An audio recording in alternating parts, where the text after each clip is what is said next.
तो स्टूडेंट्स आज हम सेकेंड ईयर इंग्लिश के कॉम्प्रिहेंसिव पेपर सॉल्व कर रहे हैं प्रैक्टिकल सेंटर के, और ये गर्ल्स का पेपर है। तो प्रैक्टिकल सेंटर के अंदर जो है ना वो एक ही सब्जेक्ट का पेपर जो है ना वो 3 तरह से आपको दिखाई देता है। अब अभी जो जैसे एक होता है इंटरनल, जो बच्चे उसके पढ़ते हैं, गर्ल्स का पेपर अलग होता है, बॉयज़ का अलग होता है, तो उसको इंटरनल गर्ल्स और इंटरनल बॉयज़ कहते हैं। और जो बाहर के बच्चे जो संडे को पेपर देने जाते हैं, जो outside of the practical centre होते हैं, उनका पेपर अलग होता है, उसमें एक्सटर्नल लिखा होता है। तो 3 पेपर आपको मिलता है हर सब्जेक्ट का, पीसी का हर साल, एक इंटरनल बॉयज़, एक इंटरनल गर्ल्स और एक एक्सटर्नल का पेपर मिलता है। ठीक है, तो हम यहाँ पर ये जो है वो गर्ल्स का पेपर ही है, जो ऊपर लिखा हुआ है पेपर 2 गर्ल्स। ठीक है, और जब आपको ये कॉम्प्रिहेंसिव जो आपको मिलता है ना, वो जब आप शॉप से परचेज़ करते हैं तो उसमें एमसीक्यूज़ किसी एक को डाल देते हैं उठा के, और बाकी जो सेक्शन बी और सी है ना, सब में और करके मिलाकर बना देते हैं। तो बहुत सारे चॉइसेस दिख रहे होते हैं आपको उसमें। तो एमसीक्यूज़ लेकिन वो किसी एक पेपर का होता है बस। तो ये देखा होगा आपने, तो जो बाहर से आपको जो कॉम्प्रिहेंसिव का वो मिलता है ना, तो वो कंपाइल होता है, लेकिन ये जो पेपर है वो अलग अलग, सबके अलग अलग होते हैं। जैसे ये पेपर जो है ना वो गर्ल्स का सिर्फ है, बॉयज़ का पेपर अलग होगा। ठीक है, तो कोई एक पेपर हम सॉल्व कर लेते हैं, हम सारे नहीं सॉल्व करते हैं, आसान सी बात है, क्योंकि वो तो बहुत टाइम लगेगा। तो कल मैंने फर्स्ट ईयर को कराया था, ये अभी सेकंड ईयर को करा रहा हूँ मैं। ठीक है, तो पहले एमसीक्यूज़ आएंगे, 20 एमसीक्यूज़ हैं, क्योंकि अब बेटा प्रैक्टिस करने का टाइम आया, प्रैक्टिस जितना करोगे उतना फ़ायदा है। अभी भी बैठ के क्वेश्चन आंसर याद करते रहोगे तो गए काम से, फिर थोड़ी ना पेपर हो पाएगा। याद करने के लिए पूरा साल पड़ा होता है, वो हम याद करते हैं, एंड में प्रैक्टिस करो। एंड में याद करोगे तो टाइम वेस्टेज है किसी भी सब्जेक्ट को, आसान सी बात है। क्योंकि क्वेश्चन आंसर जितना याद करना था आपने कर लिया है, अब बाकी चीज़ें आप देखें ना, तो क्या क्या एमसीक्यूज़ खास तौर पे उसके प्रैक्टिस करने का टाइम अब आ गया। तो फर्स्ट एमसीक्यूज़ है, I am Rudolf Rassendyll, I am a traveller from England and I am here to witness the dash. क्या होगा बताएं? कॉरोनेशन। थोड़ा ब्लर पेपर है, बट कोशिश करें समझने की। ये पेपर है ही ब्लर, मतलब प्रोजेक्टर का इशू नहीं है, जिसने मुझे सेंड किया वो ब्लर ही सेंड किया, वरना ये पेपर थोड़ा सा आंखों को जोर देना पड़ेगा। मुझे तो समझ में आ रहा है, शायद आपको समझ में ना आए। सेकंड है, to convey the man Arthur Hutch club presents dash. मतलब आर्थर हच क्लब क्या है? ये से not the struggle not available जिन्होंने लिखा है, तो उन्होंने कहा है कि वो स्ट्रगल को, उसके इंपॉर्टेंस को बताने के लिए कितनी तरह के इमेजेस या कितनी तरह के एग्जाम्पल्स वो पेश कर रहे हैं। 2 इमेजेस, 3 इमेजेस, 4 इमेजेस, कितने इमेजेस पेश कर रहे हैं? पता है कितने एग्जाम्पल्स दिए उन्होंने? 2, 3, 4 या फिर 5? 3 इमेजेस का करेक्ट आंसर है। अब किस तरह से 3 इमेजेस है मैं इसको एक्सप्लेन भी कर देता हूँ। तो एक एग्जाम्पल तो उन्होंने दिया है बैटलफील्ड की, बैटलफील्ड को इमेज क्रिएट किया है। दूसरा उन्होंने टाइड वेव्स को किया है, थकी हुई पानी की लहरें। और तीसरा उन्होंने किसको किया है भाई? सन को, सूरज को। तो से not the struggle not available में 3 एग्जाम्पल आएगा, तो 3 इमेजेस होगा। पढ़ा है ना ये हमने। थर्ड एमसीक्यूज है, the day the dam broke is an autobiographical essay from. अब ये चूंकि आपने नहीं पढ़ा हुआ है तो मैं बता दे रहा हूँ, थर्बर, जेम्स थर्बर। जब हम पढ़ेंगे तो देख लेंगे, तो जो आपने नहीं पढ़ा मैं आपसे पूछूंगा भी नहीं। Okay, number 4, the name of the duke's game keeper was dash. Duke का गेम कीपर कौन था, या ड्यूक कीपर जिसको हम कहते हैं, ड्यूक कीपर कौन था? जोसेफ, जोन्स, जोहान, जेम्स, कौन था? जोसेफ कहाँ से आ गया? जोसेफ तो रॉयल कुक था किंग रोडोल्फ का। जोहान था ना ड्यूक कीपर जिसको बोलते हैं आप। Johan, duke keeper, game keeper एक ही बात है। ठीक है, ड्यूक कीपर, गेम कीपर एक ही चीज़ होती है। तो जोहान द ड्यूक कीपर, याद नहीं है, भूल गए? जोसेफ तो रॉयल कुक था किंग रोडोल्फ का, जो बाद में मर भी गया था। नंबर 5 है, Jack Barthwick in the play the silver box offered Jones some dash. पक्की बात है, विस्की तो नहीं, चूँकि वाइन और विस्की दोनों जो है ना वो शराबे को। कॉफ़ी तो नहीं होगा, हमें पता है कॉफ़ी नहीं है, वाटर नहीं है। अब wine and whisky they both are the types of alcoholic beverage. मतलब वाइन जो है वो भी एक अल्कोहलिक बेवरेज है जो ग्रेप्स से बनता है, और विस्की जो है वो this is made up of rice, rice से बनाया जाता है। तो अब क्या था? ठीक है, तो उसका करेक्ट आंसर है विस्की, बी ऑप्शन। नंबर 6 है 3 of the 6 were dash. Michael के 3 स्काउंड्रल कौन थे? Germans, Italians, foreigners, old man. दिमाग खराब हो गया। फॉरेनर्स। जर्मन तो कोई भी नहीं था बेटा। One was French, one was English and one was Belgian and the other 3 are रूरिटेनियंस।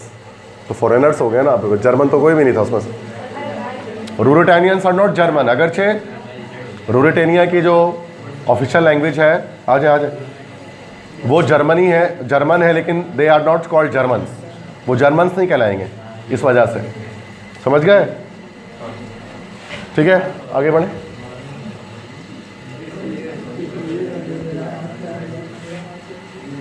Okay, काफ़ी। MCQ number 7। According to Miller, generosity is the essence of dash. Miller के मुताबिक सखावत जो है वो दोस्ती की क्या है? सॉरी, अब तो बोल ही दिया। फ्रेंडशिप, एसेंस ऑफ फ्रेंडशिप ना, अर्क। तो जब वो यही कहता था ना, मिलर हमेशा हन से कहता था कि generosity is the essence of friendship. सखावत या फयाजी जो है वो दोस्ती का अर्क है। नंबर 8 है the coronation ceremony of the Ruritanian king was scheduled on dash. अच्छा, वो शेड्यूल हुआ था फिर रीशेड्यूल हुआ था, ट्यूसडे से वेंसडे में किया था। तो ये क्या पूछ रहे हैं यहाँ पर?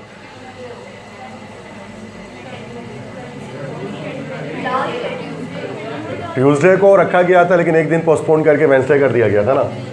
तो यहाँ क्या आंसर आएगा इसमें?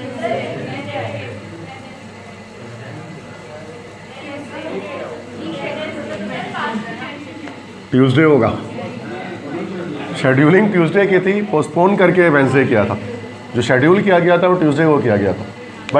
बट व्हेन, अगर ये सवाल आ जाएगा when did the coronation took place, तो हम वेंसडे लगा देंगे। हुआ वेंस कोरोनेशन हमारा ट्यूसडे को था, वेंसडे को। ठीक है, पीछे चलो, इधर छोड़ दो madam. Next is number 9। If human life is to be tolerable it can not be holy dash. ठीक है बेटा, सो नंबर 9 है if human life is to be tolerable it can not be holy dash.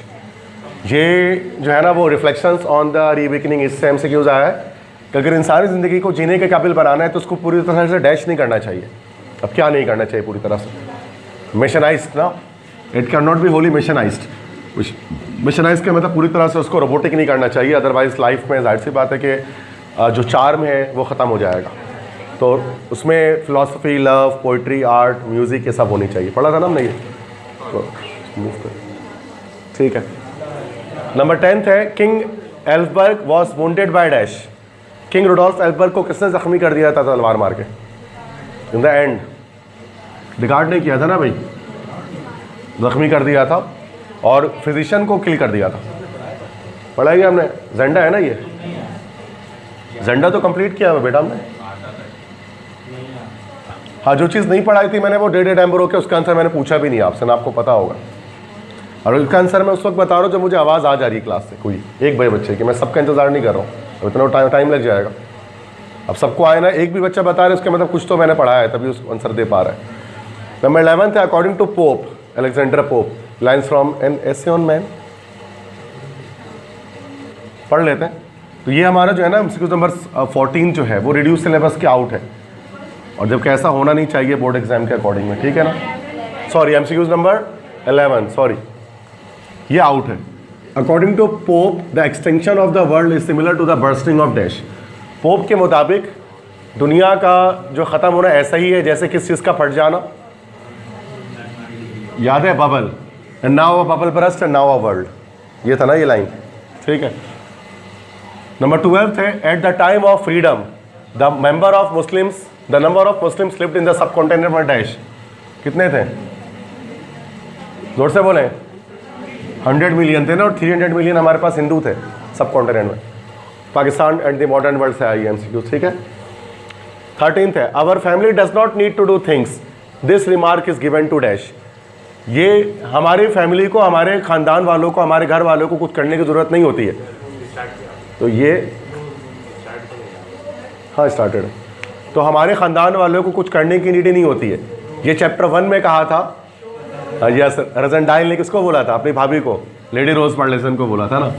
ये chapter 1 है, Rassendyll with the word on the Elphbergs, first chapter, पहले page में ही लिखा हुआ।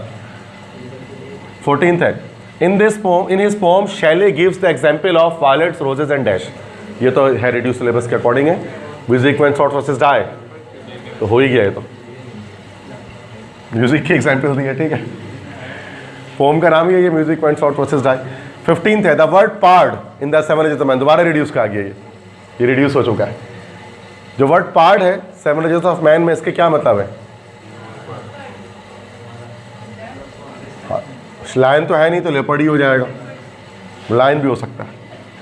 पार्ड लेपर्ड की शॉर्ट फॉर्म लिखी हुई थी ना, बेडेड लाइक द पार्ड, वो एक सिमिली यूज की गई थी ना, तो उसकी दाढ़ी होती है जैसे कि बबर शेर। 16th है,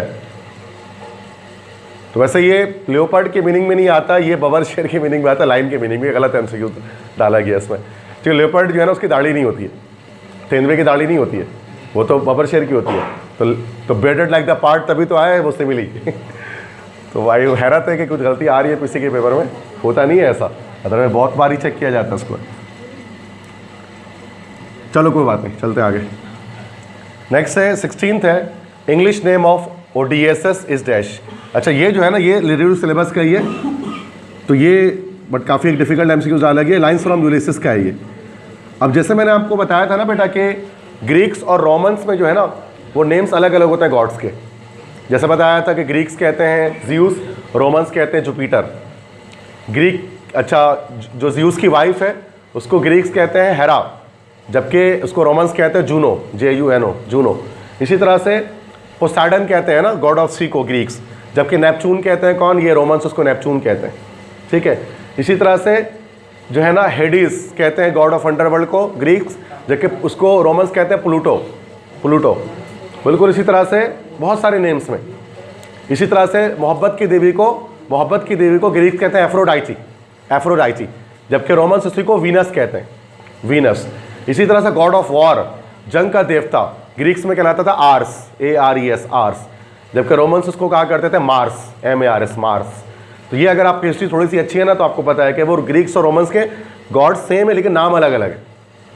बिल्कुल इसी तरह से जो रोमन्स, ग्रीक्स जो है ना, जो ग्रीक्स का एक हीरो था ओडियसस, उसको रोमन्स कहते थे Ulysses.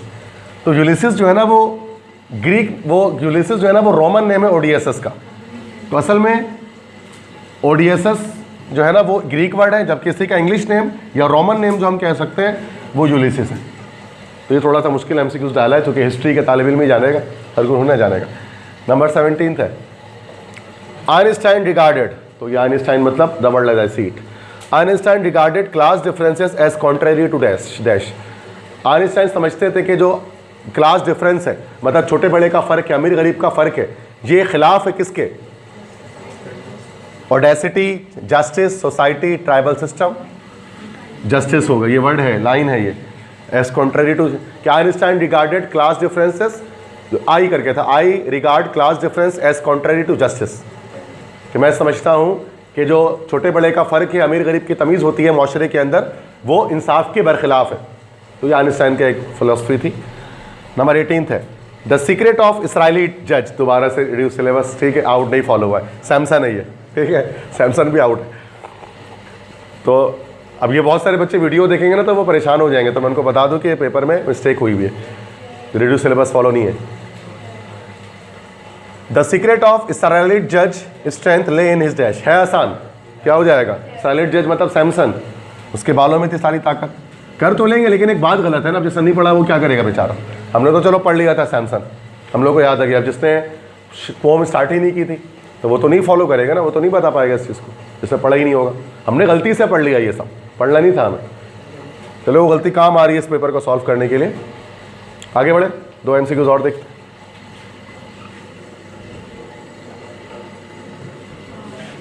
Okay, 19th and 20th. When Mrs. O'Kentup was young, her hair was dash. जब मिसेस ओकेंटप के during the course of play उनके जो बाल थे वो माउस ब्राउन थे ना, लेकिन पहले माउस ब्राउन नहीं थे, वो कहते थे ना कि आई वॉज बनाना ब्लोंड, तो ब्लोंड हेयर से ब्लोंड है आंसर में कहीं, बनाना ब्लोंड, यस ये रहा। तो वो कहते हैं ना बालों का रंग जब course of during the course of play अगर पूछा जाए एमसीक्यूज में तो वो माउस ब्राउन, चूहे जैसा भूरा। और अगर पहले क्या था बनाना ब्लोंड, बनाना की तरह से ब्लोंड येलो कलर के बाल, ठीक गोल्डन टाइप के बाल।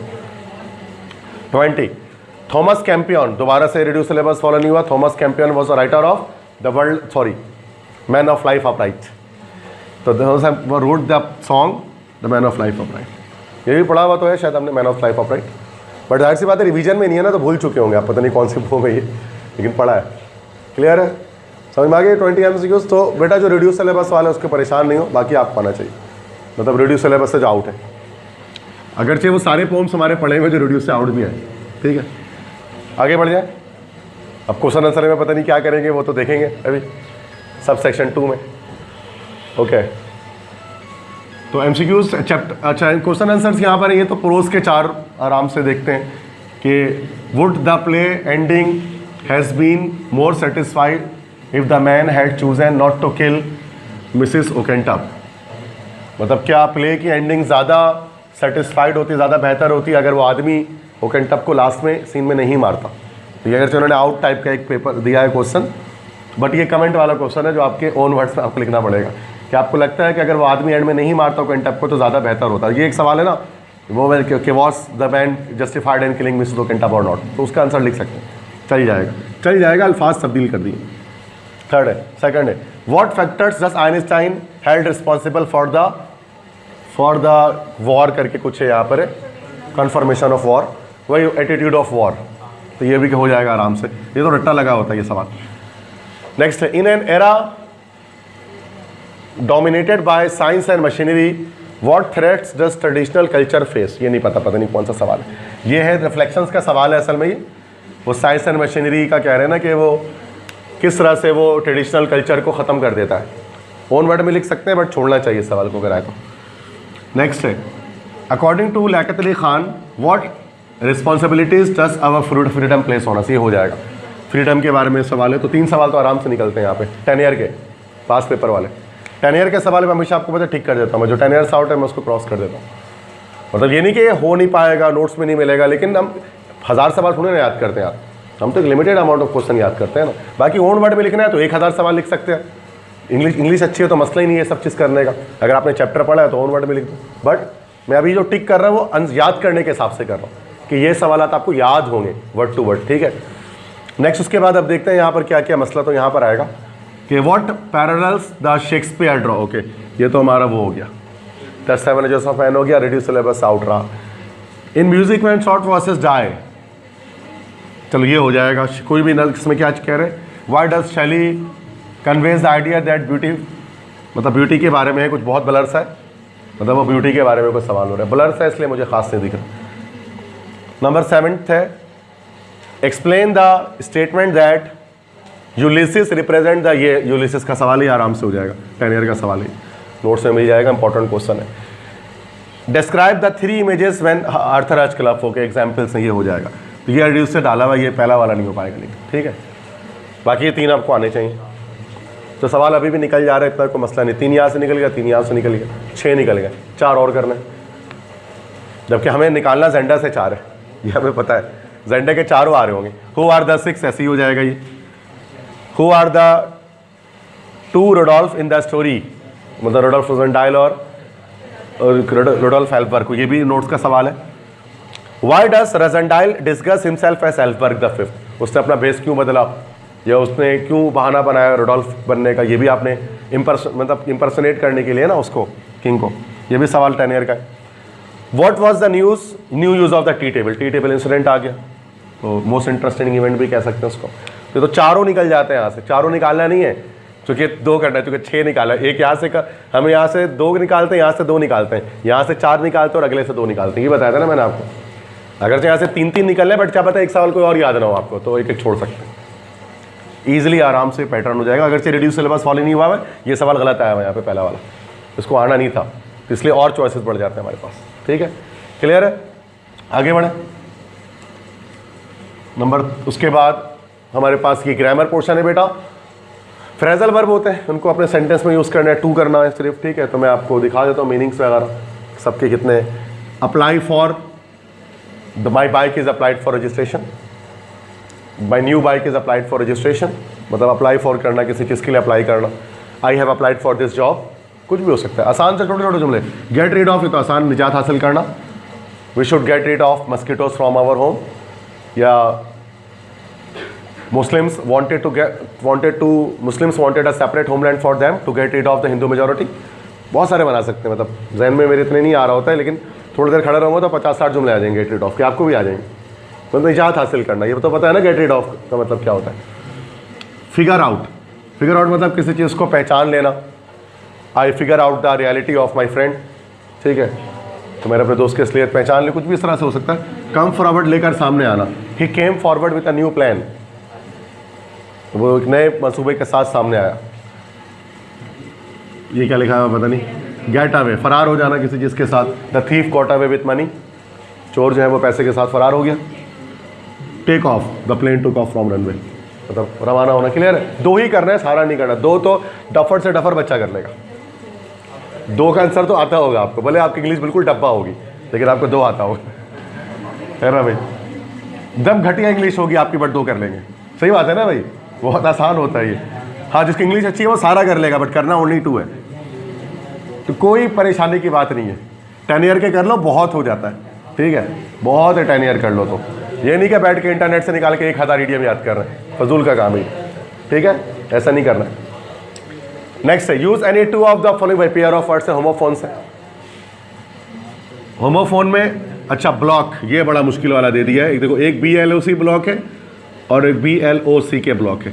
ये ब्लॉक तो जिससे घर बनाते हैं, the wall is made up of blocks, ईंटें जिसको कहते हैं ना। ये वाला जो ब्लॉक, ये क्या होता है BLOC? हाँ, एड्रेस कह सकते हैं या पार्ट कह सकते हैं, पोर्शन कह सकते हैं। ये आपके बुक से आया हुआ है, मैं बता रहा हूँ कहाँ से आया। ये reflections on the reawakening east में बताया था इसको, उसको बर्ट्रैंड रसल ने यूज़ किया ये वर्ड कि the division of the world in 2 hostile blocks is disastrous, कि जब दुनिया 2 दुश्मनी रखने वाले हिस्सों में तकसीम हो जाती है तो ये हमेशा दुनिया के इल्म के लिए ख़तरा साबित होता है। तो ब्लॉक्स मतलब लाइक अ पोर्शन, एक पार्ट कि ऐसे अब इसके एक एग्जाम्पल बना लेते हैं कि during the world war the whole world divided into 2 blocks, पूरी दुनिया 2 ब्लॉक में तकसीम हो गई। ये वो वाला ब्लॉक है, सही है। अब ये राइट तो आसान है, राइट ये लिखना, I am writing a letter and I am always right, कुछ भी ऐसे बना सकते हैं। मॉर्निंग और मॉर्निंग MOUR वाला, अब ये देखो, ये वाला मॉर्निंग तो सुबह, I get up in the morning, but ये MOURNING मॉर्निंग, इसका मतलब क्या होता है? सोग या मातम। जैसे शिया पीपल डू मॉर्निंग ऑन या in the month of Muharram, वो सोग मनाते हैं मुहर्रम के महीने में, ठीक है। तो अहले तशिया of the people who belong to फिका जाफरिया, कुछ भी इस तरह से। नन और नन, ओके, ये तो जो हॉरर फिल्म देखते हैं तो उसको पता है ऑलरेडी। तो नन मतलब second to none, like none is of your business, कुछ भी ऐसा बना सकते हैं ना कि none of my friend are devoted to me, इस तरह कुछ भी बन सकता है। तो any one nun is a very horror film, नहीं मतलब कुछ और। नन कहते हैं प्रीस्ट जो नहीं है, फीमेल प्रीस्ट होती है, like in church there is a nun in this church, the nun in this church is my aunt, कुछ भी ऐसे लिख सकते हैं यार, ठीक है, बना लोगे ना। नन मतलब समझ रहे हो, फादर की फेमिनिन। तो हॉरर मूवी देखते हो तो द नन आपने देखा होगा, ठीक है। हाँ, अच्छा सीन, ये कौन सा सीन है? SEEN और SEEN सीन, ये सीन तो पता है। अच्छा ये नहीं, SCEN, सॉरी वही मैं कह रहा हूँ, ये तो सीन मंजर वाला कि there is a very horrible scene in this movie, वो सीन। और ये सीन देखा, I have seen a lion in the forest, कुछ बना लो। ग्रेट क्या है? गेस्ट, अच्छा ये गेस्ट है। I guess the answer of this question, और गेस्ट है कि I am the guest for this occasion, ठीक है, मेज़बान। तो 2 तो कर लोगे ना बेटा आराम से, 2 ही करना है। मैंने सारे कर लिए, अगर से कुछ बहुत मुश्किल भी है, बट आपको 2 ही करना है। अब मैं एज अ टीचर सारे कर रहा हूँ, बट आपको एज अ स्टूडेंट सिर्फ 2 ही करना है। अब ठीक है, बिना तैयारी के भी हो जाता है, इजीली। दो तो मतलब बना सकते थे ना आपके भाई, राइट वाला तो हर कोई कर लेता कम से कम, ये वाला हर कोई कर लेता, डल से डल, रफर से डफर बच्चा करता ही। और कौन सा, सीन वाला कर लेता शायद, या गैस वाला हर कोई कर लेता, है ना भाई। नेक्स्ट आते हैं, match any 4 of the following. अब ये मैच द कॉलम है, मीनिंग्स को मैच करना है। जंक्शन, ये रेलवे जंक्शन जहाँ पर दो चीज़ आपस में, दो ट्रेन की पटरियाँ आपस में मिलती हैं, तो जंक्शन का पता नहीं बड़ा ब्लर है यार ये तो, छोड़ो उसको बाद में देखते हैं। अब ये तो, और मोनोपोली इजारादारी, मतलब कंप्लीट किसी चीज़ पर हावी हो जाना, मोनोपोली इजारादारी। कंट्रोल, यस कंट्रोल हो जाएगा इसका, पता नहीं क्या वर्ड ही नहीं समझ में आ रहा यार। ओरिएंटेशन है, डायरेक्शन हो गया ना इसका। एंडीवियर, कोशिश, जद्दोजहद, स्ट्रगल, कुछ है, एफर्ट। पिनियन, पिनियन ये हमारा वो है, lines from an essay on mandatory syllabus से आया ये वर्ड मीनिंग। पिनियन का मतलब होता है छोटा झंडा, स्मॉल फ्लैग, ठीक है। विंग्स को भी कहते हैं, विंग्स हो गया। तो इसका तो अब आ गया, जंक्शन का क्या आ रहा है इसका मतलब है इंटरसेक्शन, यस, जो दो पटरियाँ मिलती हैं या इंटरसेक्ट करती हैं। तो ब्लड है तो इसलिए शायद थोड़ा मसला हो सकता है, अदरवाइज है मुश्किल नहीं। आगे बढ़े, सेक्शन सी देख लेते। अब कुछ बच्चे ना बहुत ब्लर भेज देते हैं, तो वो फिर समझ ही में नहीं आता कैसे बताऊँ, कम से कम दिखे तो सही। ऐसा देख लेते हैं, हाँ वो पीछे जो है ना वो सही लिखा हुआ है, जो वाटर मार्क सही आया हुआ। ओके, नेक्स्ट है, right N essay on any one of the following. कि एक ऐसे जो है वो किसी एक में आप पता लिखे, देखते हैं ऐसे क्या, cyber security for college students, cyber security, इसको रोकते हैं अभी। क्या लिखा, pros and cons of chat GPT, चलो ये तो हो जाएगा। Importance of tolerance, religious harmony, ये तो अब फिलहाल अब नहीं आता, अब इतना किसी को फर्क ही नहीं पड़ता टॉलरेंस वगैरह से, मतलब वो दौर चला गया। बोलते हैं कोई फॉलो ही नहीं कर रहा रिलीजन को, तो बात ही खत्म हो गई। जब रिलीजन को फॉलो किया जाता था तो इनटॉलरेंस आती थी, अब रिलीजन लोग फॉलो ही कम से कम कर रहे हैं, तो टॉलरेंस की बात ही खत्म हो गई। अब तो मैं बर्दाश्त का फॉलो ही नहीं करता, बर्दाश्त कहाँ से करेंगे, ठीक है। पहले बोलता जो है सही है, सब सेट है, बस पैसा कमाओ।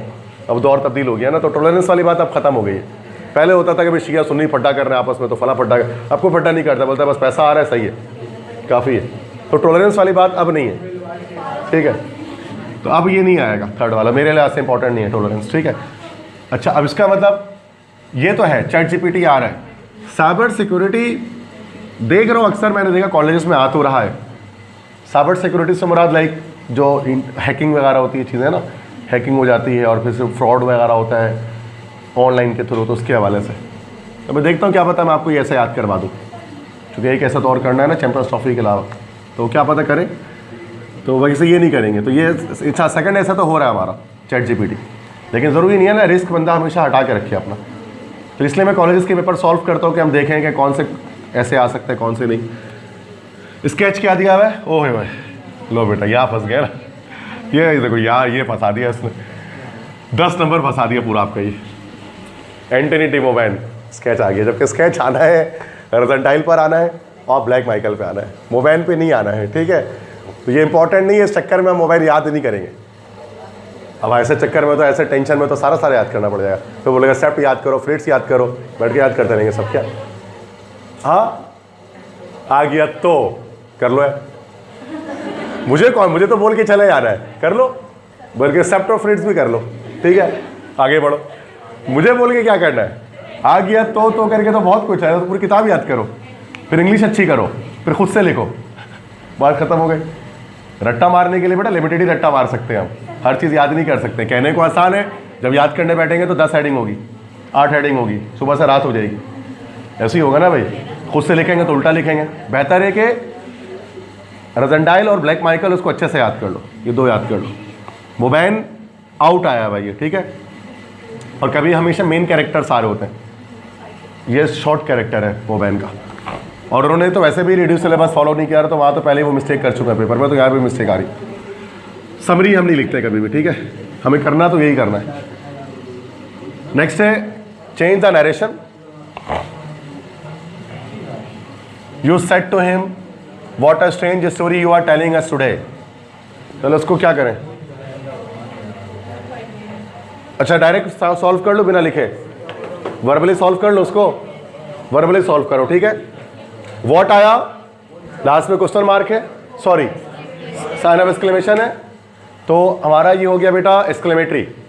तो you exclaim with surprise to him that, you है ना, that he was telling us, you है ना, देम हो जाएगा। अरे यार लिखना पड़ेगा, थोड़ा कंफ्यूजन हो गई है। देखो यहां लिखता हूं, you exclaimed with surprise to him that, what हट गया, अ स्ट्रेंज स्टोरी, एंड में चला गया। अब you are, you second person है, चेंज हुआ ऑब्जेक्ट से तो ही हो गया, इस लगा हुआ है, आर लगा हुआ है तो वॉज हो गया। टेलिंग अस कौन सा पर्सन है, फर्स्ट पर्सन, चेंज किससे होगा,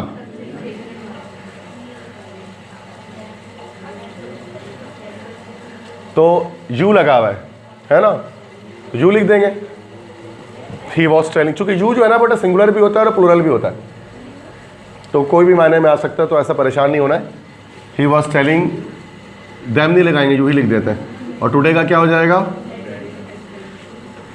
तो यू जो है ना इसका सेंस लेकिन प्लूरल वाला यू आ रहा है, बहुत सारे, जैसे यू आर माई स्टूडेंट्स वाला यू है ये, ठीक है, मसला नहीं है, आपको तो रूल फॉलो करना है, आपको बन जाएगा। सेकंड देखते हैं, he said to me I waited for you, क्या लिखा आगे, till sunset yesterday, okay. I, he told me that he had waited for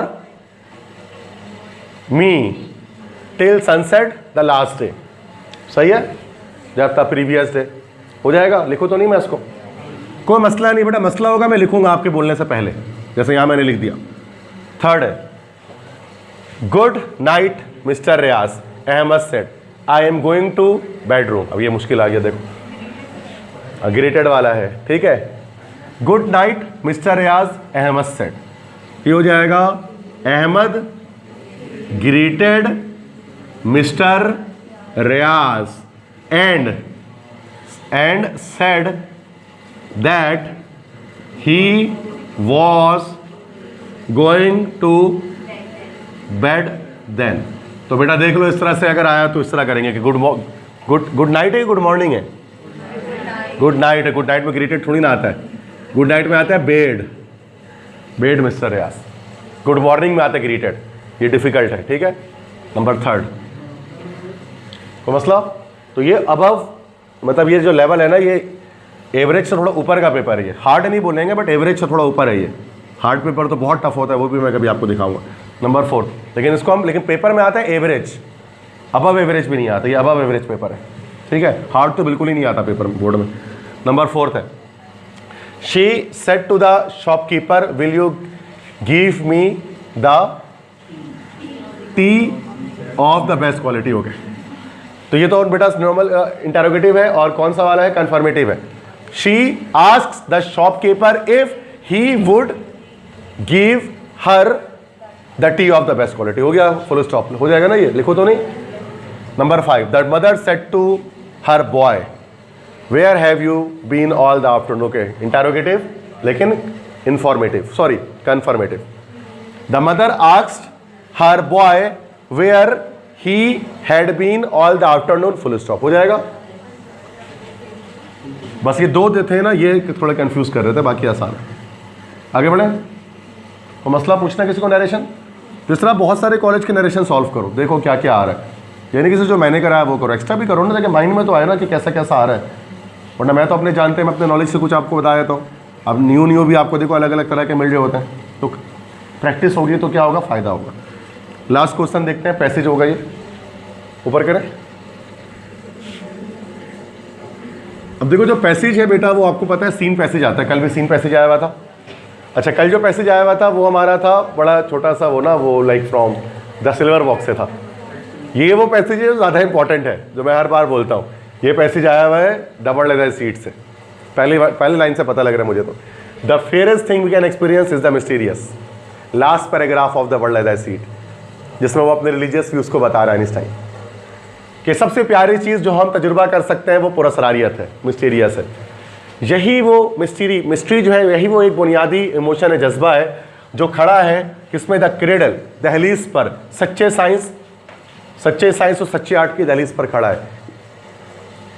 जो नहीं जानता और जिसको ताज्जुब फील नहीं होती, जो जानता भी नहीं और जो हैरत भी नहीं करता और जिसको हैरत भी नहीं होती, वो ऐसा ही आदमी है जैसा कि कोई मुर्दा इंसान या जैसे बुझी हुई मोमबत्ती, स्नफ्ड ऑफ कैंडल।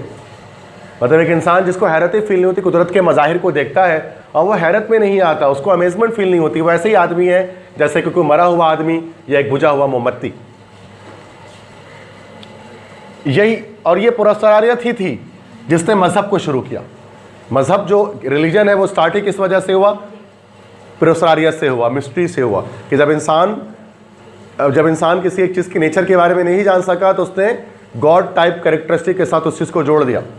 जब इंसान नहीं जान सका कि सूरज रोशनी कैसे दे रहा है, और जब इंसान को नहीं पता था कि न्यूक्लियर फ्यूजन किसे कहते हैं और किस तरह से न्यूक्लियर फ्यूजन से 2 हाइड्रोजन मिलकर हीलियम बन के एनर्जी प्रोवाइड करते हैं, तो इंसान ने बोला कि ये खुदा है, ये गॉड है।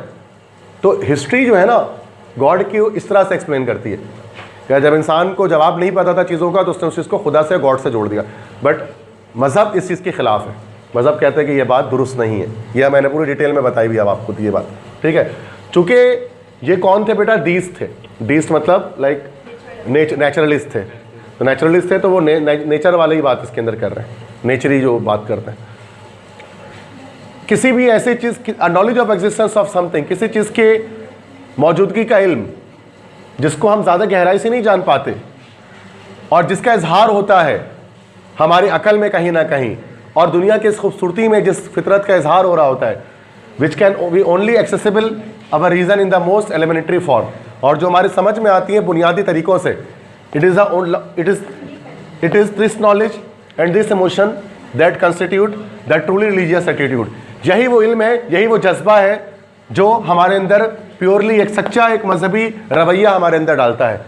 In this sense and in this alone I am a deeply religious man. इस सेंस में और सिर्फ इसी सेंस में एक बहुत ज़्यादा मजहबी किस्म का आदमी हूँ, और मैं बड़ा दीनी आदमी हूँ। आइंस्टाइन कहते हैं बड़ा मजहबी आदमी हूँ।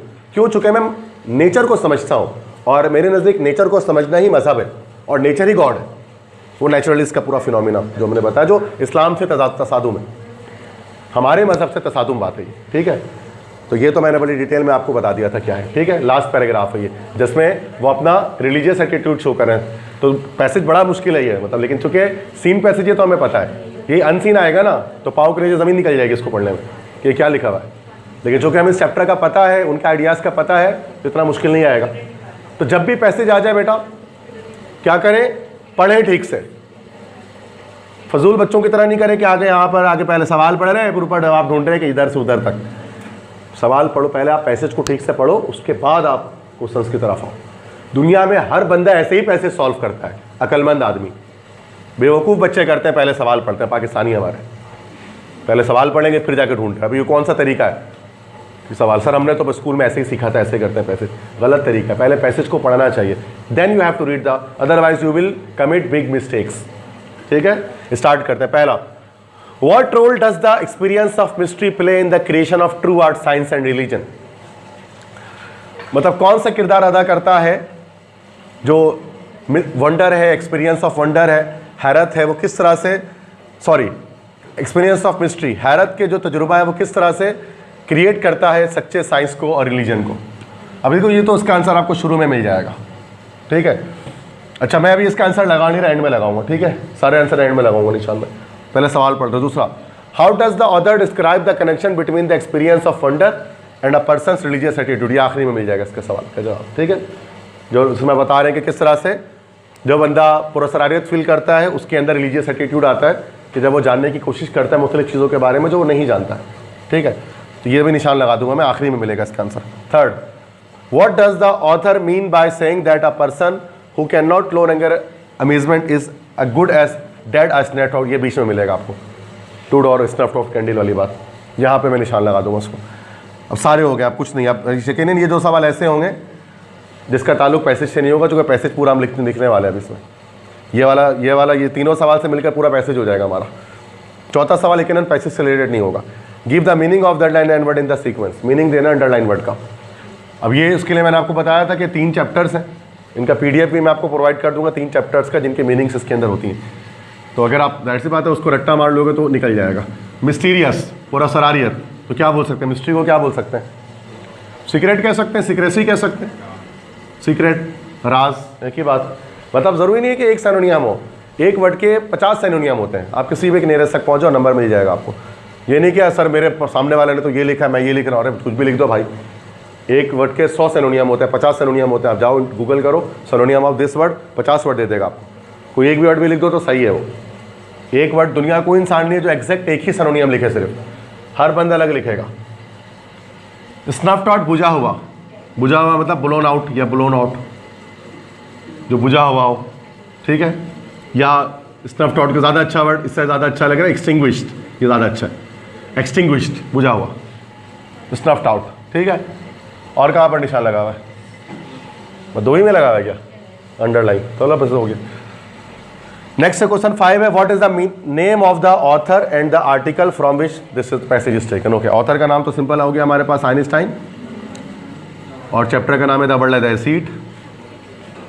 तो बहुत इंपॉर्टेंट है ये पैसेज, ठीक है। अगर आ नहीं रहा आजकल तो यही आ रहे चैप्टर को, स्टोरी वाले आ रहे हैं। अब कल जो कहते कितना आसान था वो, क्योंकि वो स्टोरी वाला था। ये मुश्किल है चूँकि ये डिस्क्रिप्टिव चैप्टर से आ रहा है, the world as a seed से आ रहा है। अब आ जाओ, निशान लगा लेते हैं। What role the experience of history play in the creation of true art science? Okay, ये शुरू से ही यहाँ पर लग जाएगा, यहाँ से यहाँ तक। ये पहला हमारे पास हो गया, फर्स्ट हो गया। दूसरा है, how does the author describe the connection between the experience of, okay, religious attitude. Okay, यहाँ से स्टार्ट होगा, नॉलेज ऑफ करके